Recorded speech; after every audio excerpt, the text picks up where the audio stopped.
And hello, everyone out there in the internet world, and welcome back to the Front Row Network, your pop culture hub here on NPR Illinois Community Voices. I'm Jeremy Goeckner, the editor-in-chief, and I am very excited and honored to have two amazing guests with me here today. A new documentary is out making the rounds called The People versus Agent Orange. It is a very impactful documentary, and I am so happy to have one of the directors, Alan Adelson, here, and one of the subjects, Carol Van Strum, to talk about it. So, Alan, thank you very much for being here. It's a pleasure. Thank you. And Carol, thank you very much for being here so early in the morning. Thank you. Thank you. Well, guys, I watched the documentary last night. It's to say it made an impact is an understatement. It's quite a harrowing tale. For those who haven't seen it yet, I'll just give a brief synopsis here, which is that, this accounts the use of the Agent Orange chemical in the Vietnam War, and also its continued use, most shockingly to this reviewer, in the United States after that, and how it's still, even parts of it are being used to this very day. And Carol, of course, this recounts your harrowing story in fighting that fight against these companies that were spraying it up in the northwest of the United States. And of course, Alan, you span all over the globe with Vietnam and the United States and telling this harrowing story. So we're going to get into the movie here briefly, but I always just want to learn more about the people themselves. So Alan, let's start with you. Give me the superhero origin story of Alan Adelson here. How did you come to find yourself in filmmaking and specifically documentaries? Well, I totally reject the characterization as superhero because I don't have those powers, Jeremy. I wish I did. I do have a rather deep well of naivete and very high motivation to try to do the right thing. And it's more than 10 years ago, incredibly, that a young woman who had volunteered at an orphanage in Vietnam put her cell phone more or less in my face and said, "So you make documentary films? You have to let the world know about these poor, helpless child victims of Agent Orange." And I was looking at the most disturbing images of human beings I'd ever seen in my life. Children with water, infants with water on the brain, so their heads were blown up big like Martians. Toddlers with withered limbs. Older children who could not do more than just lay helplessly reaching out with arms that come to stubs instead of hands and fingers, all of them desperate for attention, in excruciating need of comfort. And she was saying, "You have to let the world know about this." And I was thinking, this is a very old problem in a world with lots of new problems. I go deep, and documentaries take years of time. And yet the investigative journalist in me, I had been a page one writer for the Wall Street Journal for years, blew the lid off the disappearance of enriched plutonium from a nuclear reprocessing plant where Karen Silkwood happened to work, as a matter of fact. And the investigative journalist in me, that voice was saying, if you looked into this and could show that these poor children's suffering and deformity was the result of conscious decisions that had been made by corporate executives with a goal of making money, then indeed even if the world had newer problems, this would go to the root of how the profit motive would sometimes supplant human health and safety, and corporations were pushing those concerns aside only for the sake of their own bottom lines and the value of their stock.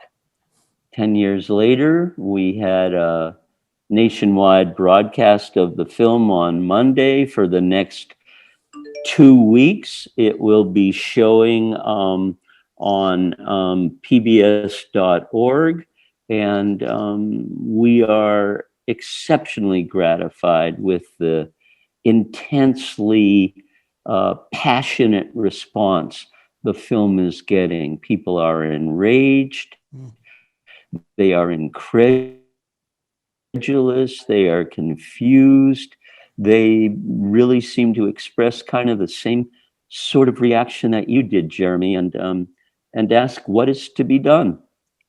Yeah, and absolutely. And I always think those are the best documentaries, are the ones that make you want to act. And this one definitely does that.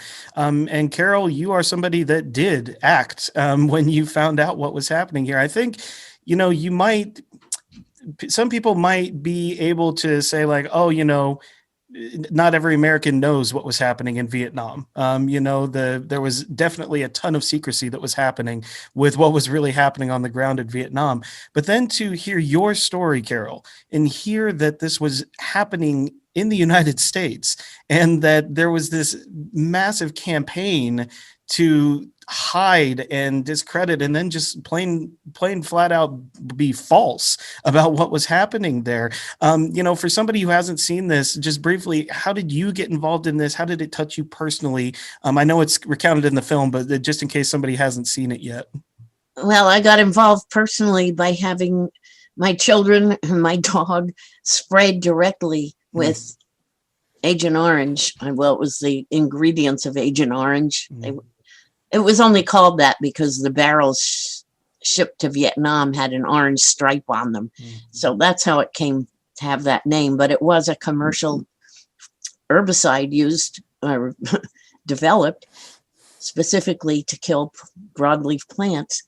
Anyway, my children got sprayed directly by a tank truck, spraying supposedly the roadside, but they were hosing everything in sight, including the river and the children that were playing and fishing along the river. They got very, very sick.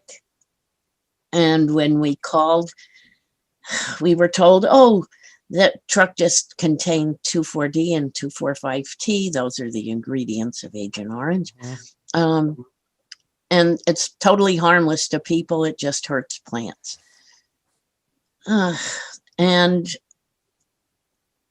we thought maybe they put the wrong thing in the tank by mistake, but no, they were sure they.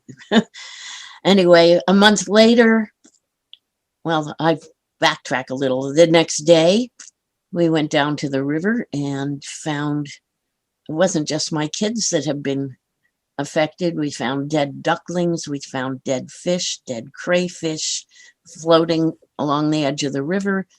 We found a hermit thrush sitting dead on her nest. It was a shock to realize that something that evil had come into our lives without our knowledge. And a month later, the Forest Service had helicopters spraying the ridge around our place with the same exact ingredients, and our garden died, our dog died. A few weeks later, we had among all the ducklings and geese and chickens that hatched on our place, many of them were totally deformed or couldn't even live. They had feet on backwards. They had no wings or little deformed wings. Their beaks were crossed. And the Forest Service didn't seem to think there was anything wrong with what they were doing. Anyway, we wrote a letter to the local paper and all of a sudden, people were coming out of the woodwork from all around saying, we had the same thing happen to us, getting sick, people saying their horses had all lost their hair and 42 horses died, and Wow. people were finding embryos of deer and elk in the woods that had been aborted. And no one knew what to do. No one knew what to do. And we naively thought if we just tell the Forest Service what's happening, they'll stop. I mean, they wouldn't do this if they knew. But of course, they immediately just denied any possibility that their Agent Orange herbicides were causing these problems. And we ended up having to go to court, paying a very heroic local attorney with bake sales. Yeah.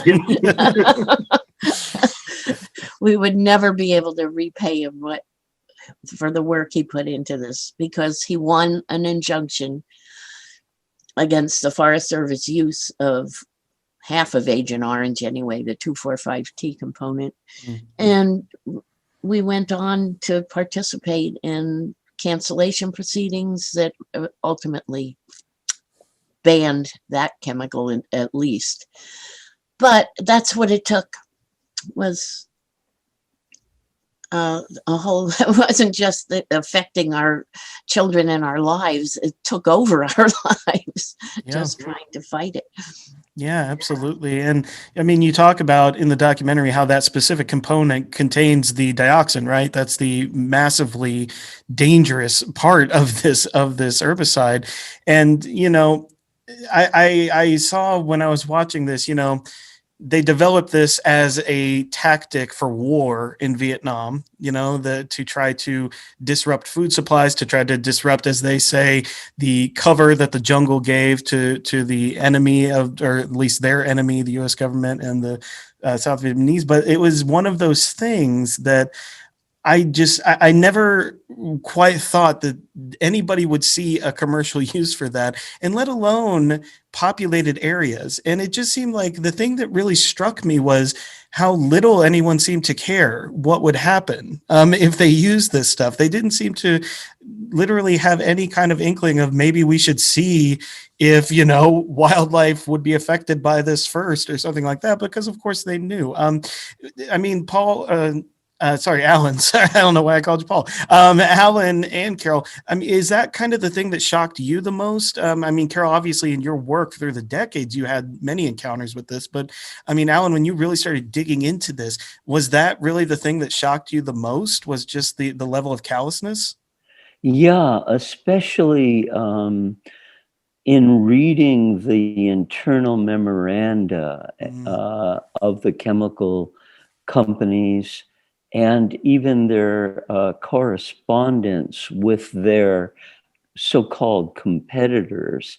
There were some 26 American chemical companies that were producing Agent Orange. The military was basically buying every ounce of it, or every tank car full of it that it could. And they were so aware of the contamination of dioxin, as you say, Jeremy, that they were cautioning one another that they'd better watch out, or if word got out, they'd lose this cash cow. There was talk that the government would start its own Agent Orange plant, build a plant and make the herbicide itself under more highly controlled circumstances. It was just the heat that they were cooking the brew at that was resulting in this byproduct of dioxin. Each company had its own plant. Each company had its own specific plumbing and process.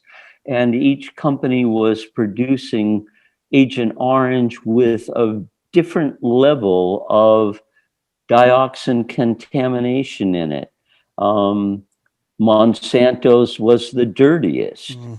Dow's was the cleanest because they worked hard to try to make it pure and to get rid of the byproduct. Dow even licensed a process from a German chemical company to make Agent Orange that would be free of contamination by dioxin altogether, for reasons that I remain incredulous about. They never employed that process. We have the contract they made to option that process. If they knew how to do it better, why didn't they? And the answer seems quite evident, because cooking it at a lower temperature would produce less at higher cost, and their profits would go down. Yep. And it's one of those things that seems to be the universal problem with the world today, doesn't it? Carol, it really is quite harrowing, the work that you did over these decades, really. But it did not come without, some serious opposition from these companies and from these people. You said, you naively thought that you just tell the Forest Service and all of a sudden, that would be it. Were you surprised, as this continued to evolve, how fiercely you were being fought by these companies, and just the level of public campaigns that they put out there to try and save their profit margins like that? Well, their profits are so far beyond what any of us ever thought of as a living Absolutely. wage, whatever you call it. And so of course they can spend inordinate amounts of money both to defend an indefensible product and to silence the not just the folks on the ground like us that were reporting bad things, but the scientists who are also saying the same thing. Right. And this has been a problem with the pesticide industry from day one.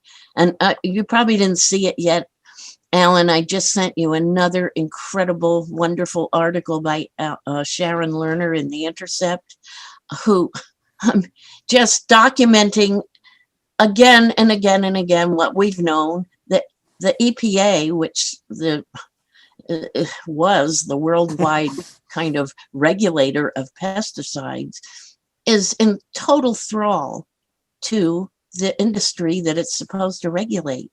Mm-hmm. And the result is that everything that gets registered and supposedly is safe, the companies will say, oh, well, it's EPA registered it, so we know it's safe. Mm-hmm. It's all based on lies. All of it. It is. Someone sent me a rubber stamp once that was all lies. I used to stamp these documents when I got them. I wore out that stamp. You're gonna need a lot of ink, Carol. We're gonna need a lot more ink. But that's what this industry depends on. Lies. It could not sell its products without lying. It isn't just Agent Orange. It is the entire pesticide industry. That's what I, writing the book, A Bitter Fog, that kind of, detailed the history of our battle out here. All of what we were reporting was dismissed as so-called anecdotal evidence. It's not scientific, therefore they don't have to listen to us. What they do listen to, which I discovered only in the course of writing the book, was fraudulent science. That almost all the pesticides registered at that time were based on tests done in Northbrook, Illinois, by a company called Industrial Biotest Laboratories. And all their so-called studies, they called the magic pencil studies. They were either they were never done and they just made them up, or they were based on such ridiculously fraudulent so-called science, test reporting animals as alive that had died 2 years before, that kind of thing.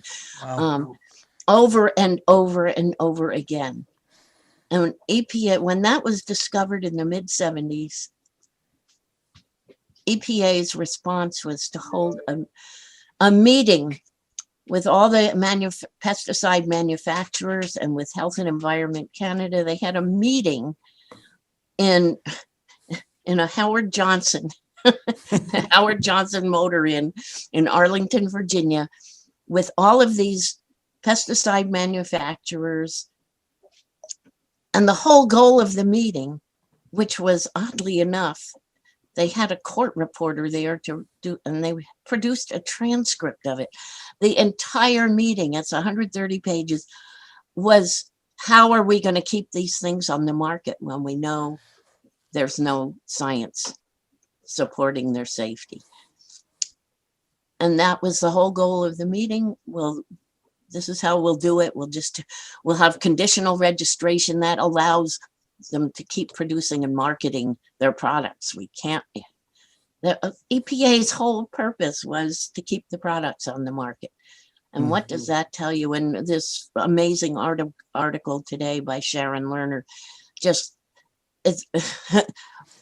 that's not ancient history. It's still happening today, over and over again. Oh, absolutely. These are poisons. They are poisons. Yeah. And what's interesting to me, it's so much easier to try to mount these public persuasion campaigns today, too, in the world we live in. Just case in point, when I got sent the info for this film and started watching it, I was watching a show on my tablet, and there's always this thing where it's like, oh, watch a couple, like 2 minutes of ads, or watch 1 30-second ad that you click on the screen. So of course I'm going to go with the 30-second ad. I don't want to watch anymore.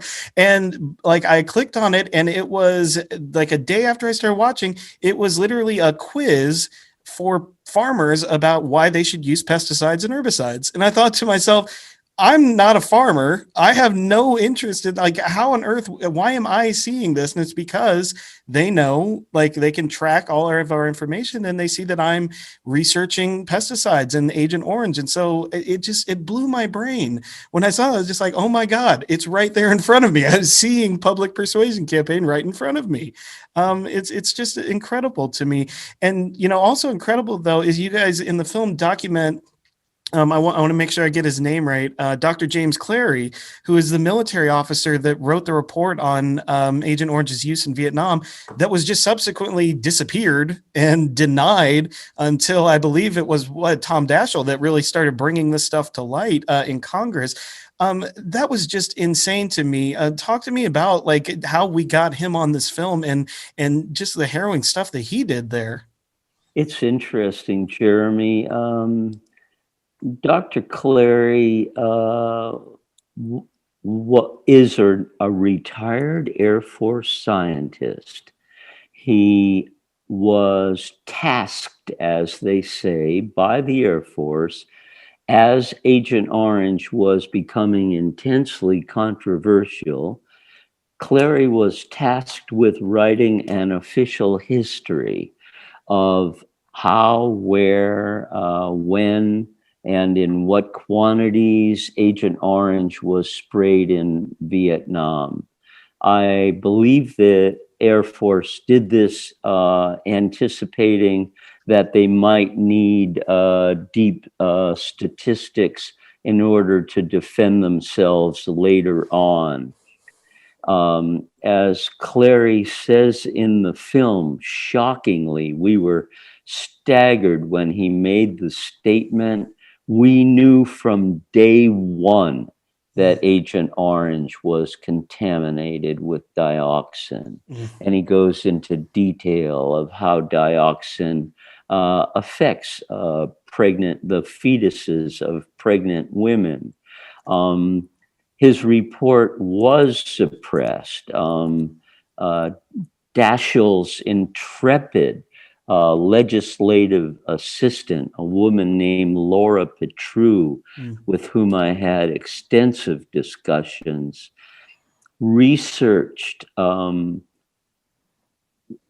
the military archives extensively to obtain a copy of Clary's report. It was denied officially to have even existed. Finally, she got a copy out of the Air Force Academy Library, and various versions of that copy remain in circulation.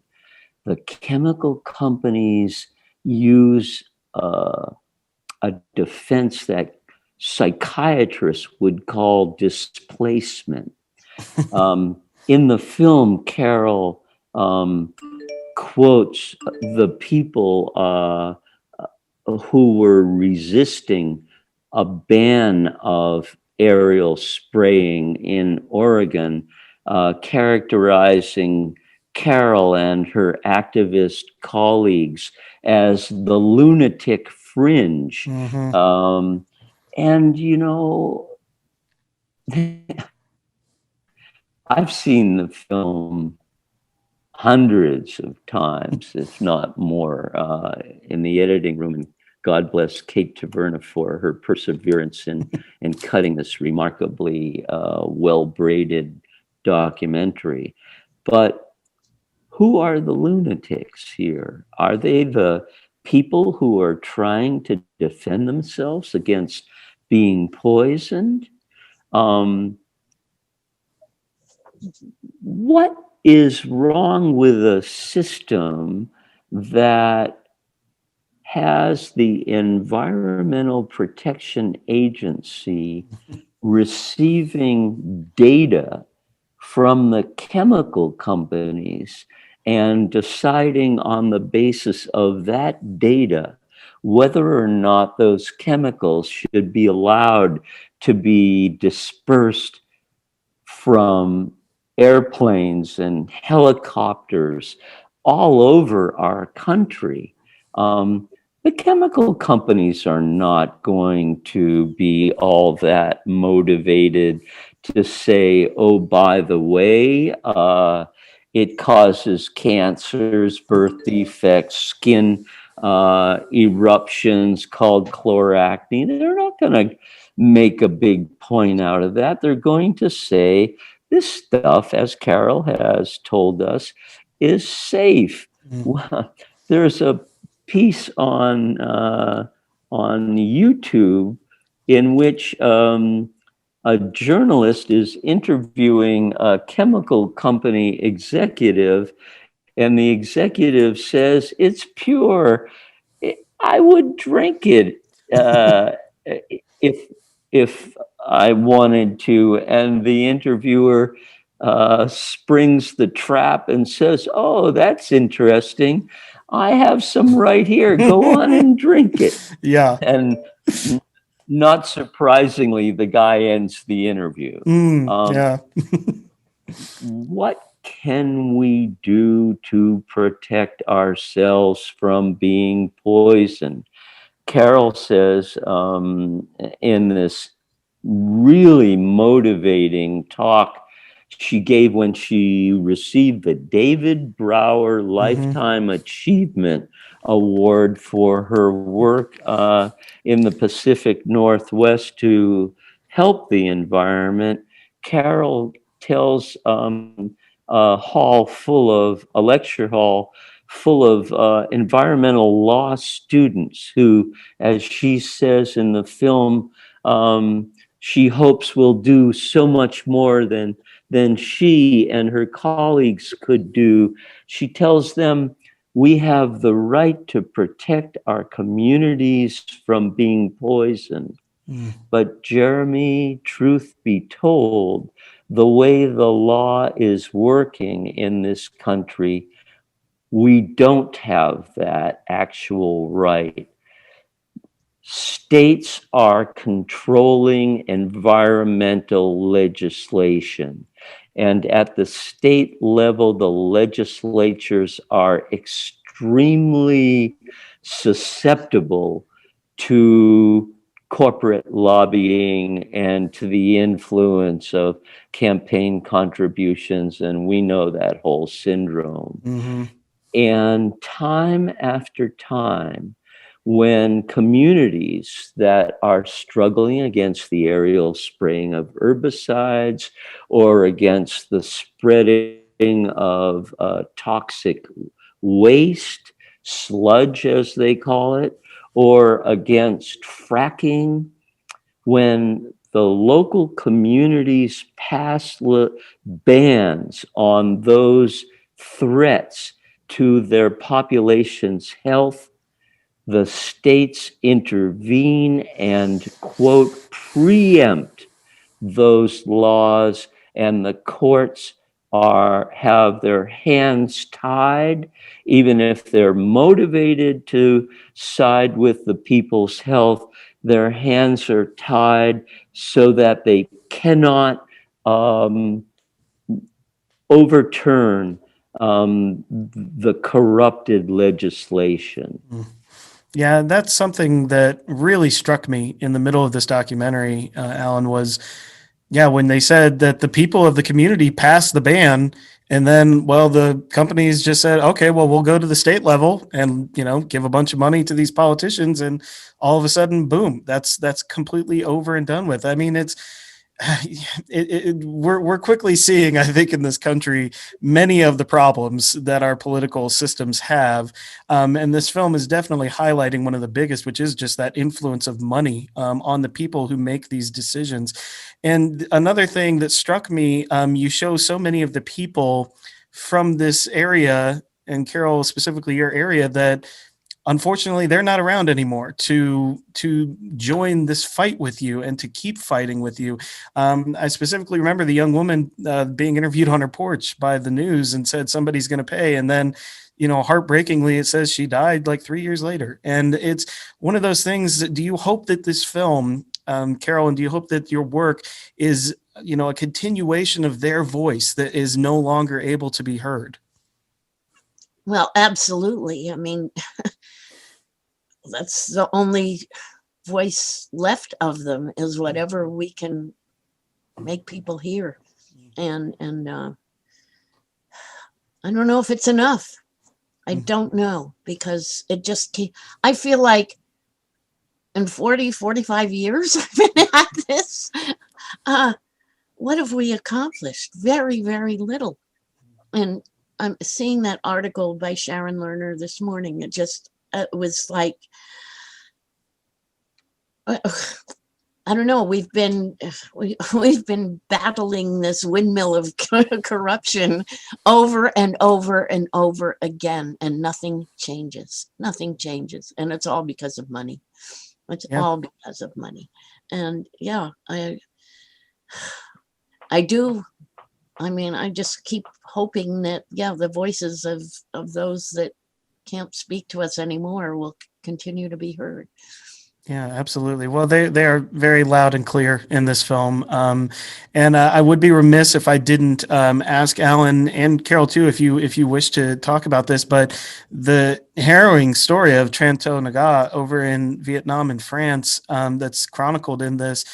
You already mentioned it, Alan, but I have 2 children, 4 and 1, and seeing the scenes from that hospital, it was just, I'm sitting there in my living room watching this, knowing my children are sleeping upstairs and they're healthy and safe. And I can't even imagine if anything like this would happen to them. And it makes me emotional, it makes me sad, and it makes me furious at the same time.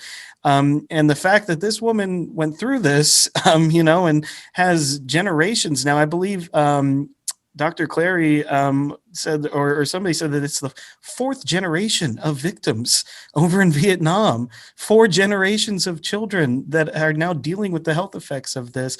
What was it like getting to tell her story in this? And, and Carol, like I said, absolutely speak to those images and what you've seen with those as well. But Alan, what was it like working with her and telling her story specifically? And why was it important for this movie?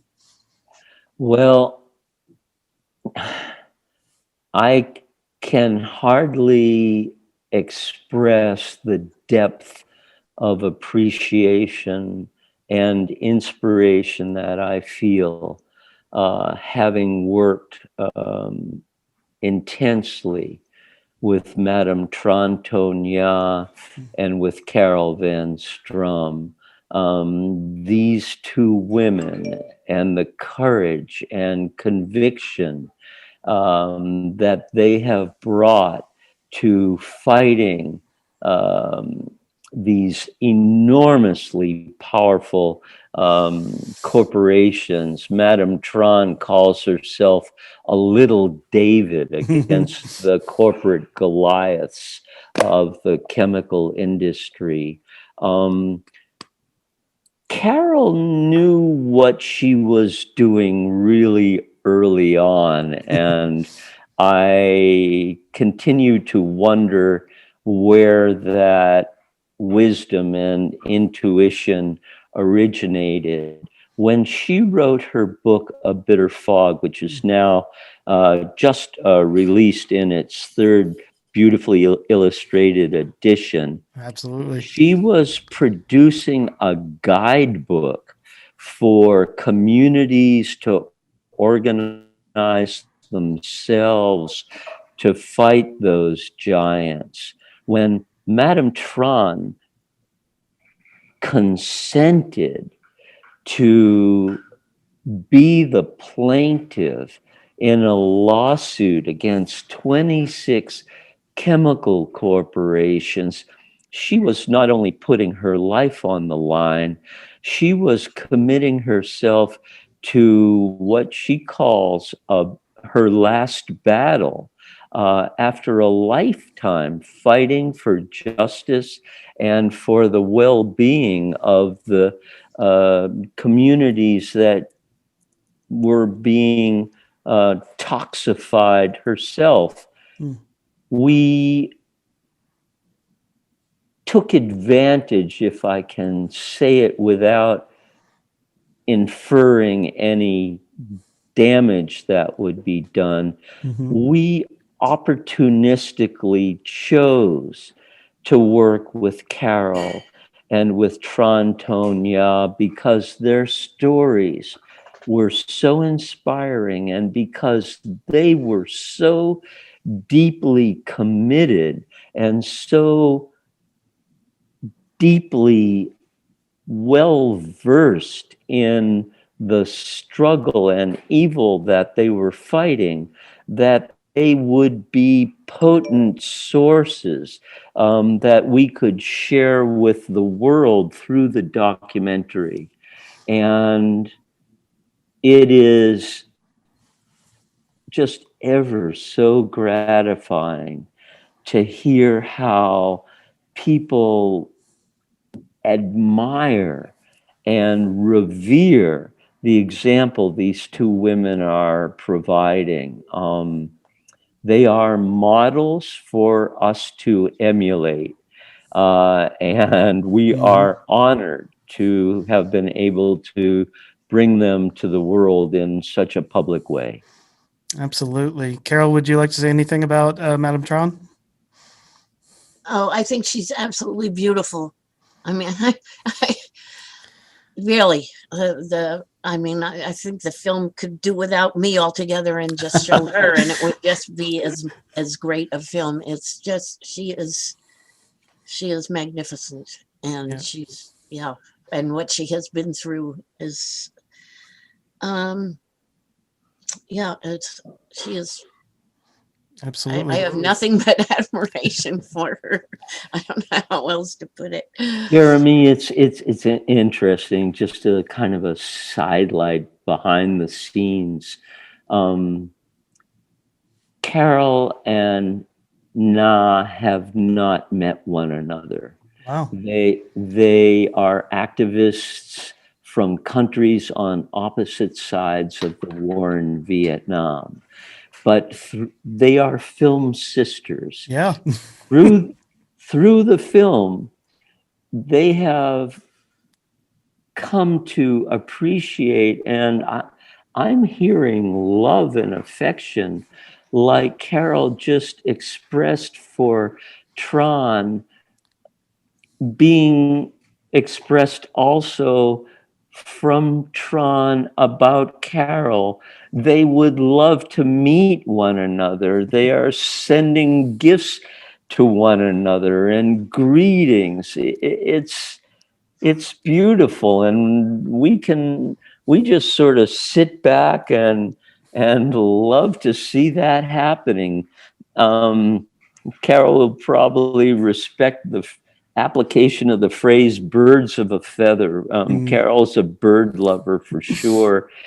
She cares so much for birds, and a lot of people in this film, characters, subjects in the film, seem to take in rescue animals and express their caring by providing for animals as well as human beings. That humanity imbues both of these women in a way that defines their lives. Absolutely. Well, I hard disagree, Carol. This film would not be what it is without the both of your stories, I believe. I was just very, very taken with your story in particular. And, I only have one more big question here, which is, a big one. But, it seems to me that, I'm a pretty politically informed person. I like to pay attention as much as I can. Today, it kind of weighs on your mental health, but hey, I still try. But, it seems to me that, I'm sure there's some who would say the use of chemical agents in war, well, it's war and you got to do what you got to do. There's some people that would say that. I hard disagree with that, but I'm sure that's an argument. But, it seems like the through line of not only everything that you document in this film, and as you already said, so many of the problems with the government of our country and the world at large is the role that money plays in it, and that it seems that the powerful just don't have that desire to make sure that they're looking out for everyone, or something along those lines. It's no coincidence that environmental justice cases happen in smaller communities or more rural communities or communities that they just think don't have the will to fight back. And I think that what is so important about this film, guys, is that it shows that anybody can fight back, and that even though you might get some opposition and some very hard opposition. I mean, Carol, you guys were being followed by people. I mean, that just blows my brain. I can't even imagine that, just for saying, hey, let's not spray us with chemicals, please. And you're getting followed by people. But I think that what's so important about this is that you guys are showing that the fight is worth it and that people need to get involved. So if there's one thing you want them to take from this film, if you can even try to articulate that, both of you, what do you hope somebody who watches The People versus Agent Orange, what do you hope they take with them after that viewing? Carol, let's start with you. I would hope that the main thing they would take is don't believe everything you're told, especially by any corporation or any government for that matter, because they're all bought and paid for by the moneymakers. And so, the catchphrase is, where's your data? Show it, prove it to me, and people don't, they accept whatever they're told, whatever they're told on the television, whatever they're told by, say a USDA representative. We were the same way. We believed everything, the government would never do this if it weren't safe. Right. And then you end up feeling like you're living in a Monty Python Dead Parrot episode where, you're showing them your dead ducklings and your dead chicks. You're showing them, doctors are reporting birth defects that most physicians in this country never see in their entire career. And they're happening again and again and again. And what do they meet with is flat denial, denial, denial. And so that's where people need to just stop tolerating the lies. Stop tolerating lies, period. Absolutely. Hard cosign. Just show me the paper. I'm cosigning that right now. Alan, what about you? What do you hope people take away from this film? Oh, well, I don't know if money is the root of all evil. It depends on how it's being spent. Mm.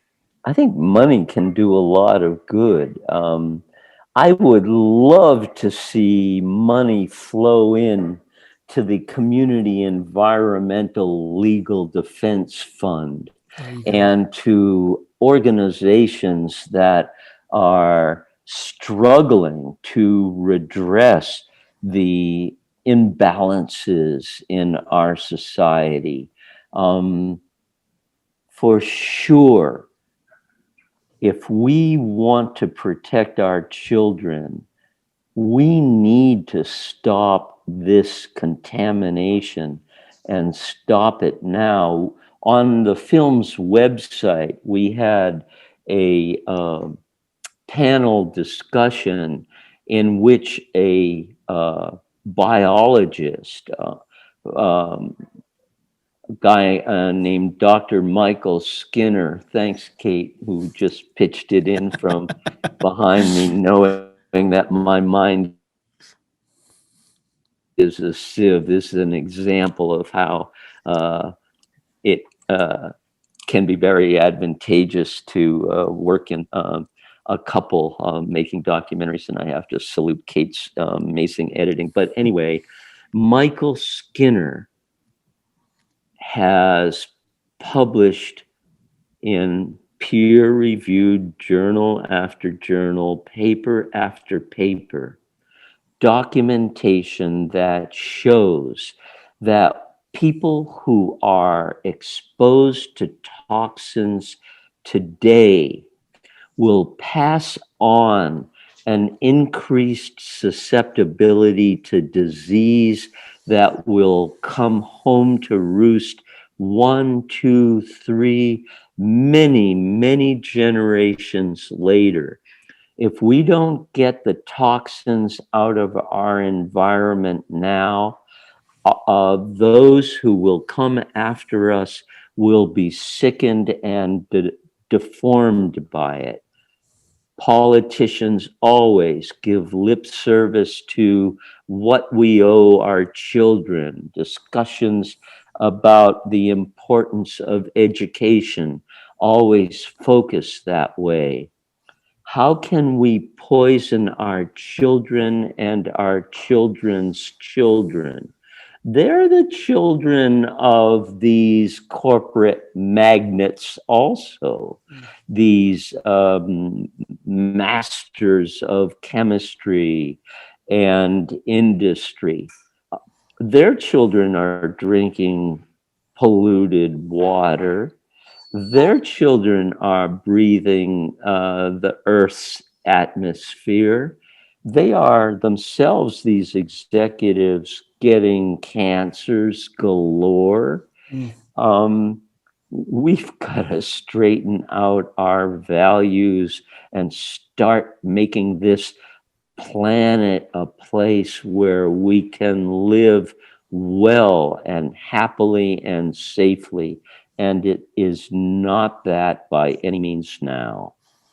Absolutely. Hey, look at that. 2 things I get to co-sign from you guys. Look at that. Both of them. Amazing grades. Yeah, right. Carol, Alan, this has been such a really amazing conversation. The film is The People versus Agent Orange. It's available, I believe, on PBS right now, the website, and it's going to be airing all over. We'll put up a title card here and stuff of where people can find it. I just really want to thank both of you for taking the time to talk to us today about this, and it's so vital and so important. Well, Jeremy, thank you so much. Your